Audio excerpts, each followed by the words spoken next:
बिस्मिल्लाहिर्रहमानिर्रहीम। अस्सलाम वालेकुम। Welcome to Harvard academy.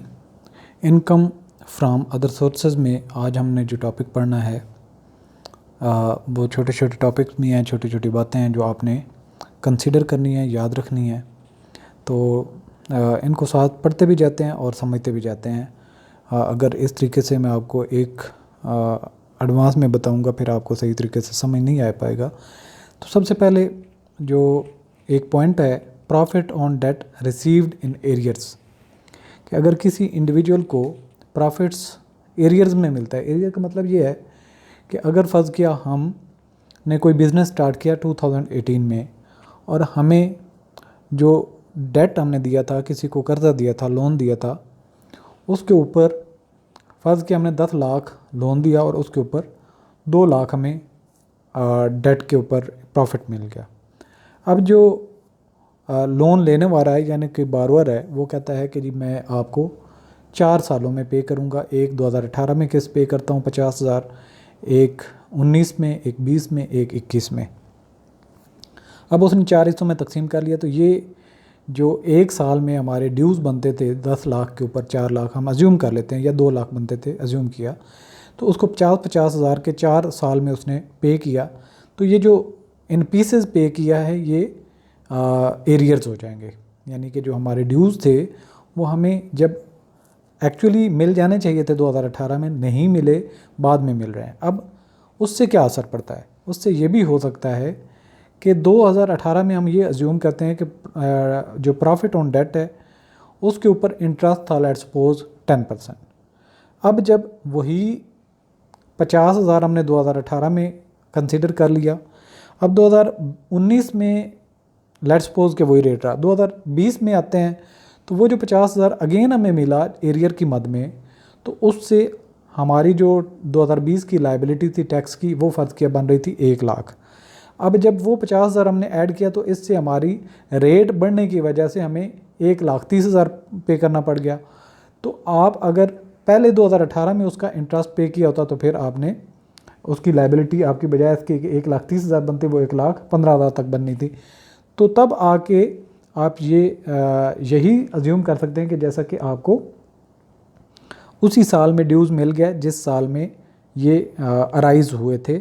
और एक ही मैकेनिज़्म होना चाहिए, यानी कि एक्रूवल बेसिस ऑफ अकाउंटिंग है तो एक्रूवल बेसिस पे ही आपने लेके चलना है। ये नहीं है एक जगह पे आप कैश बेसिस पे लेके चलें और दूसरी बेसिस पे एक्रूवल बेसिस पे लेके चलें, यानी कि उसका एक ही मैकेनिज़्म हो रियलाइज़ करने का। तो यहाँ पे कहने का मकसद ये है कि जो लोन था हमने 2018 में दिया और उसके ऊपर जो हमें प्रॉफिट हुआ, उसको जो रेट था 10% 2018 में, हम लेटर ऑन भी वही क्लेम कर सकते हैं कि जी ये ड्यूज़ जो थे 2018 के और उस वक्त जो प्रॉफिट ऑन डेट था उसका रेट था 10%, अब जो 15% हो गया तो हमें वही रेट लगाने दिया जाए। तो इसमें ये छूट हो सकती है। In case of profit on debt is received in arrears, a person may opt that the amount of profit on debt be taxed at the rate that would have been applicable if the profit has been paid to him in the tax year to which it relate। जैसा कि मैंने कहा कि 2018 का हमें 2020 में मिला, तो 2020 में हम 2018 वाला रेट अप्लाई कर सकते हैं और यहाँ पे हमें इतनी एक रिलैक्सेशन मिलती है। This option may be exercised if the following condition are satisfied. Condition क्या है? The profit on debt is derived from the national. हाँ, यहाँ पे अगर मज़ीद जो है ये जो आपने डेट दिया हुआ था, आपने कौन कौन सी स्कीम है, नेशनल सेविंग डिपॉजिट सर्टिफिकेट हैं, इसके अलावा डिफेंस सेविंग सर्टिफिकेट्स में आपने इन्वेस्ट किया था, तो इस डेट के ऊपर आपको प्रॉफिट मिला है। सेकंड नंबर पे, the amount received includes profit chargeable to tax in the tax year preceding the tax year of receipt, यानी कि आपने जो रेट उसके ऊपर लग रहा है वो लेटर ऑन है, यानी कि आपने 2018 के जो प्रॉफिट है वो 2020 में ले रहे हैं। तो इस वजह से ये नहीं है कि 2018 में ही आपको मिल रहा है, यानी कि कुछ मिल गया आपको जनवरी में, कुछ फरवरी में, कुछ मार्च में, कुछ अप्रैल में और जून से पहले पहले मिल गए, तो आप इसको एरियर नहीं कहेंगे। लेटर ऑन ये साल और था और ये साल और है। As a result of this accumulated receipt, a person is chargeable at higher rate of tax than that would have been applicable if the profit had been paid in the relevant tax year। अब इससे फ़र्क क्या है कि 2018 में अगर उसने पूरे 2 लाख जो प्रॉफिट हुआ था उसके ऊपर इंटरेस्ट पे कर रहा था तो 50,000 पे करना पड़ रहा था। अब यहाँ पे उसको ये जो प्रोपोर्शनेटली 50,000 यानी कि अगर इसको 4 हिस्सों में तकसीम करें तो ये तकरीबन बनता है 12-13 के करीब, 15 बिल्कुल 12-13 के करीब। लेकिन अगर आप 2020 में इसको पे करेंगे तो आपका ये 50,000 के अगेंस्ट बन जाता है। अब मैं कहना क्या चाह रहा हूँ, थोड़ा सा फ्रेगमेंटेड हो गया। अब 2 लाख था प्रॉफिट 2018 का, अब हमें 50,000 मिल गया था 2018 में, 50,000 मिल गया था 2019 में, 50,000 मिल गया 2020 में और 50,000 मिल गया था 2021 में 50,000। ठीक है, तो 4 हिस्सों में मिला। अब हम ये अज्यूम कर लेते हैं कि हर 50,000 पे अगर हमें 2018 में ही इस पे कर लेते तो एक 50,000 पे हम कहते हैं 10,000। अब इस पे भी 10,000 पे करना था, इस पे भी 10,000 पे करना था, इस पे भी 10,000 पे करना था अगर इसी साल में मिल जाता तो। अब हुआ क्या कि ये जो 2018, 2019 और 2020 में जो हमें मिला 50,000 जो प्रॉफिट ऑन डेट, तो इस पे हमें 15,000 पे करना पड़ा। यानी कि जो आपका नॉर्मल ईयर में रेट मिलना लग रहा था टैक्स का, वो आने वाले पीरियड में ज़्यादा हो गया। तो इस वजह से आप कहेंगे कि जी मुझे पिछला रेट जब मेरा प्रॉफिट ड्यू हुआ था अगर उसी साल मिल जाता तो उस वक्त जो एप्लीकेबल रेट था वही मुझे अलाउ करें। लेकिन यहाँ पे ये कहा गया है कि अगर आपने ये तरीक़ेकार अपनाना है, आपको प्रॉफिट एरियाज़ में मिला है और आप रेट वही चाहते हैं जिस साल में आपकी प्रॉफिट अराइज़ हुआ था, तो आप कमिश्नर इनलैंड रेवेन्यू से प्रॉपरली रिटर्न सबमिट करके उससे अलाउ करवाएंगे, तब जाके आपको अलाउड होगा। अब लेटर ऑन आ जाता है amount received for vacating the possession of a property, कि आपने अगर पहले कुछ अमाउंट पे की थी उस पोजेसन को लेने के लिए, लेट्स सपोज 1 लाख लिया था, अब 1 लाख दिया था, अब दोबारा आपको जो ऑनर है वो कहता है जी आप मकान खाली कर दें, बिल्डिंग खाली कर दें और आपको मैं 2 लाख देता हूँ घर खाली करने के लिए। तो 1 लाख जो पहले वाला था वो माइनस करें तो 1 लाख अर्निंग हो जाएगी और ये जो अर्निंग होगी ये इनकम फ्रॉम अदर सोर्सेज में टैक्सेबल होगी और इसको 10 हिस्सों में यानी कि 10 साल तक इसको चार्ज किया जाएगा, यानी कि 1/10 ईच ईयर। तो इसकी यहाँ पे एग्जांपल भी है, इसको ज़रा रीडिंग भी कर लेते हैं, साथ में एग्जांपल देखेंगे तो आपको क्लैरिटी आ जाएगी। Where a tax payer receives any amount for vacating the possession of any building, such income less the amount paid by him for taking the possession of the building shall be deemed as his income.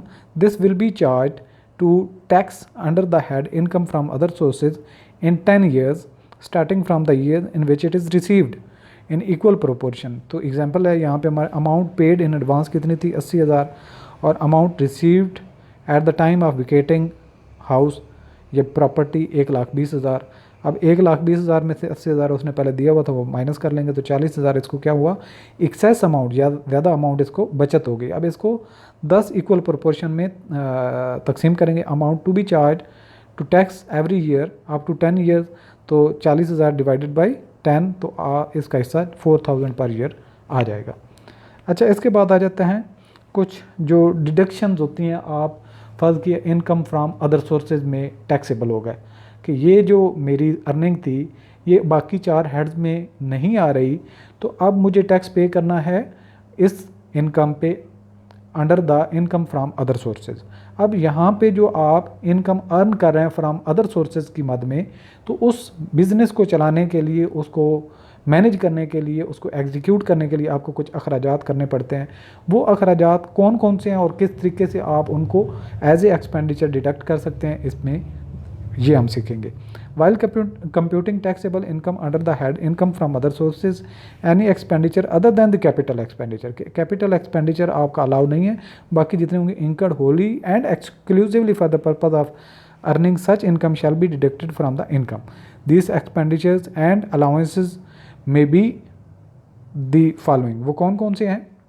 Number 1 collection and realisation charges, यानी कि वो जो आपने profit आपको हासिल हो रहा है या इनकम आप अर्न कर रहे हैं वो आपको मटेरियलाइज या रियलाइज़ करने के लिए अपने हाथ में लेके आने के लिए उसके अखराजात को चेक कर, कोई कहीं लीगल एक्शन व्हाट्सएवर जो भी आपको करना पड़े तो कुछ ना कुछ उस पर अखराजात करना पड़ रहे हैं। अगर आपका रनिंग बिजनेस है या छोटे मोटे जो चल रहा है उसके रिपेयर और मेंटेनेंस के खर्चे हैं वो भी आपको अलाउड हैं, उनको माइनस कर लेंगे। इंश्योरेंस के खर्चे भी आप उसमें डिडक्शन अलाउड है। इसके अलावा depreciation allowance and initial allowance as per third schedule in case of income from lease of any building together with the plant and machinery, यानी कि लीज का काम है और प्लांट और मशीनरी और साथ में बिल्डिंग भी है तो दोनों इसमें शामिल होंगे। डेप्रिसिएशन भी आपको अलाउड है।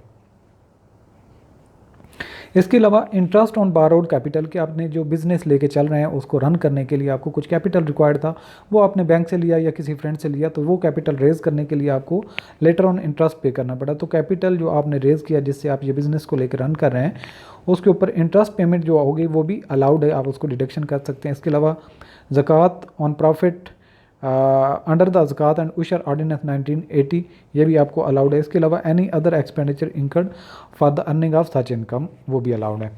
तो यहाँ पे नोट्स हैं, कुछ एक्सप्लेनेशंस हैं, कुछ जो हमें मज़ीद समझने की ज़रूरत है। The deduction shall be admissible according to the method of accounting. यहाँ पे मैंने पहले आपको लेक्चर के शुरू में बताया था कि अगर आप मेथड ऑफ अकाउंटिंग जो है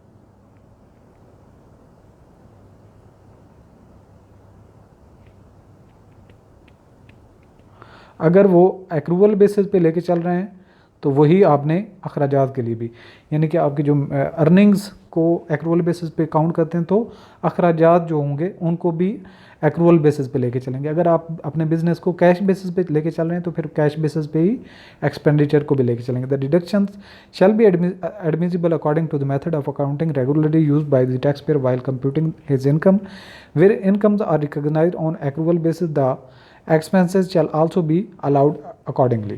Second number पे any expenditure which is deductible in computing the income under the any other head of income shall not be allowed under this head। यानी कि आपके कोई और अखराजात हैं ऐसे हैं जो किसी बाकी जो चार हेड्स हैं, सैलरी है, प्रॉपर्टी है, बिजनेस है या फिर कैपिटल गेन में है, कहीं पे आपको अलाउड है तो फिर इसको अदर सोर्सेज में आप उसको माइनस ना करें, उसी में ही अलाउ करवाएं। While determining the income under this head such expenditure that is rendered as inadmissible under section 21 of the income tax ordinance shall not be allowed as deduction under this head कि कोई ऐसे अखराजात जो आपको income tax ordinance 2001 मना करता है under section 21 उनकी detail given है तो वो इस हेड में भी आपको एक्सपेंडिचर अलाउड नहीं होंगे।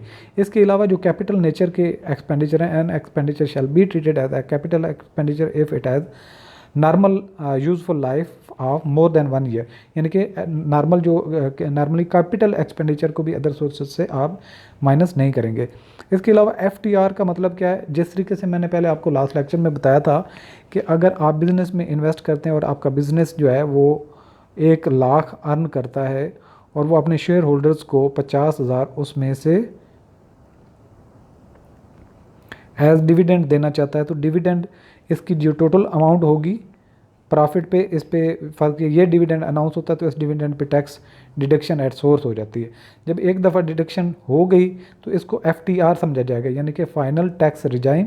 तो इसको फाइनली जो इसके ऊपर लाइबिलिटी जो थी टैक्स की वो गवर्नमेंट ने या फिर कंपनी ने इस जगह पे विदहेल्ड कर ली है और अब जितने भी शेयर होल्डर्स हैं उनको इसकी पेमेंट होगी तो फिर इसको दोबारा अगेन टैक्स नहीं पे करना पड़ेगा, बल्कि इस इनकम को आप फुट नोट में ऐड करके बताएंगे कि इस अमाउंट पे टैक्स ऑलरेडी FTR के ज़रिए से कट चुका है तो हम दोबारा इसको काउंट नहीं कर रहे हैं। यही 5वें नंबर में बताया गया है। Any income which is taxable under the FTR यानी कि final tax regime as or as a separate block of income shall not be included in the total income of taxpayer, rather shall be shown as a footnote to the tax computation. The amount received under FTR is presumed as income and amount of tax deducted or collected at source is treated as full and final discharge of the tax liability of the recipient in respect of such income। तो यहाँ पे उम्मीद करते हैं कि ये आपको सारे पॉइंट्स समझ आ गए होंगे। ऑल द बेस्ट, अल्लाह हाफिज़।